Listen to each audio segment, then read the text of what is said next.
to my GM family out there, if you guys care to know, here's the video for you. The GMC or the Chevy, which year and why I would buy one versus the other and vice versa. Now, I've owned, my best friend owns a 17 Duramax with an Allison, right, L5P. And I've owned a 17 Duramax with an Allison. Now, I'm surrounded by 6 dudes with 2024s and one dude with a 23 or 24 Chevy. So same thing, right? Just a different tag on it with an Allison. So I get plenty of input from my just people I know with these units. Now, what I've tested is the 17. What I've heard and seen a lot is the 24s, you know, the Denali Ultimates. You know, I'll try to go through my camera roll, my camera pictures, whatever. In the thumbnail, I'll put up a couple of those Duramax. I know I have pictures of them. Like 4 black ones, 1 white one. I really like the white one. And then one of the guys has a silver one. Now, no. That silver one was a 22 or 23. And the last one is like this bluish, purplish, blackish. Like, it's a really unique color. The color is unique, but I don't know if I would have bought a truck in that color. It's just purplish, brownish, charcoal. Like, all those things come like a really unique color. But I don't know if I would have bought that color. If you guys get the chance, I guess it's their new color. Anyways, so got to talking to a few of those buddies of mine. We're not best buds or anything. Just once in a good while, we'll sit down and catch up. Just one of those acquaintances. 2 of them. Now, these guys got under 10,000 miles. Both of them said the same thing about a week ago. Paul, these trannies buck. They're not talking about the issue that I had with my Ford. They're literally saying second to third gear is hitting. There's something about these trucks.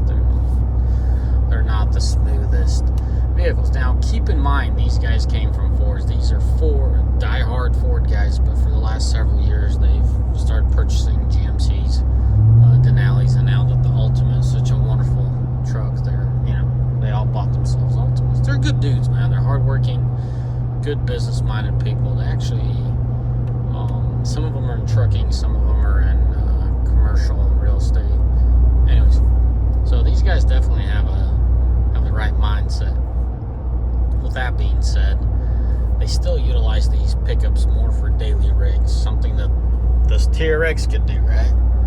Just putt-putting around town, hauling a side-by-side, hauling the RV. Once in a while, I see them hauling stuff with a smaller gooseneck, like a 30-footer 14 GN. That's pretty much as heavy as I see. Oh, nope, I lied.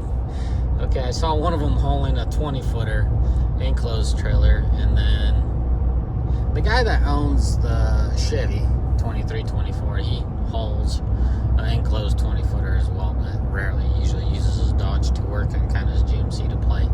So all these GMC owners got one thing in common. They enjoy their ride, their quiet ride, their soft ride, and that is what the GM products shines in. They're fuel efficient. They're really fuel efficient. They're phenomenal. So that's what these trucks are phenomenal, good for. But if I were to buy it, and given the fact that I would maintain the same lifestyle, like I tow a lot of times when I really need a truck, I'm usually hooked up to a gooseneck. I would definitely buy me a 17 through 19 Duramax. The tranny is consistent. It is smooth. No issues. The only gripe, and I can't even gripe about this, it's strategic tuning, is I believe it would hold on to third gear until 42 miles an hour and then an upshift. So call it a little short on gears or whatever. That's a 6-speed, right? The 17 that I own. Other than that, it's smooth, quiet ride. If I had to work a Duramax, you guys got to understand my thought process and my mentality comes, and I'm forced to do a lot of things because I got people operating my equipment, and I have to make it as safe and efficient as possible. Now, if it was my choice and I had had to pick a rig, I would still most likely end up with a mega cab Cummins with an Ison transmission to work because of room and just fits my family the best. But I would not say the Ford or the GM is a non-competitor. Like that's out of the water. No, man, those vehicles have some good products, and that's why they're still in business. But it'd kind of be hard to go into heavy off-road with a gooseneck. What I'm talking about heavy, grinded up asphalt, big old boulders, you're plowing with a gooseneck. That front end isn't going to last. Anyway, you slice and dice it. Phenomenal front end on the road and the comfort. It doesn't beat you up. But around off-road, that'd be my big question.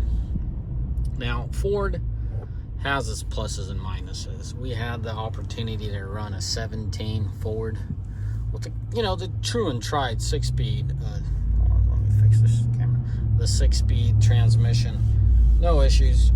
Well, I lied. At about 300,000. No, at 200-something thousand. One of the valve bodies. The valve body got tore off, and one of the solenoids got replaced, and then something else happened again, if I'm not mistaken. So I had a little hiccups, but it wasn't like a catastrophic crash or anything like that. I don't know, man. Those 17s, there's certain things about them that I just don't get me wrong. They're good trucks. They're definitely not a 6.0. They're not a 6.4. They have really good attributes, but if you were going to compare a 17 Duramax, 17 Ford, and a 17 Ram, the first question is, what environment? What are you going to use it for? And I'll tell you, the two top ones, average Joe hauling his butt around in his camper and his boat, I would seriously look into the GMC. That's most likely where I would lean, to make the playing field. No mega cabs, just all crew cabs, long beds. I would seriously consider the GMC. Now, if we're gonna go up till, let's just say 2022s. Well, I can't say 20. Let's say 23s.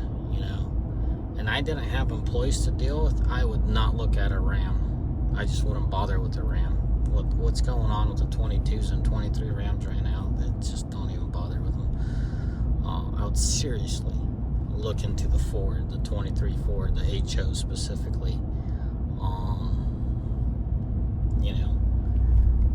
Now if I have drivers and I am not your average Joe just to haul my booty around, I would probably go back into that Ram and try to find a way. By the way, we are working on a solution on those hydraulic lifters right now. Hopefully they turn out, our testing turns out well, and no, it's not gutting out the whole system. It's just fixing a couple issues. We'll just leave it at that. Once everything comes through, I'll get you an updaters video on what worked, what didn't.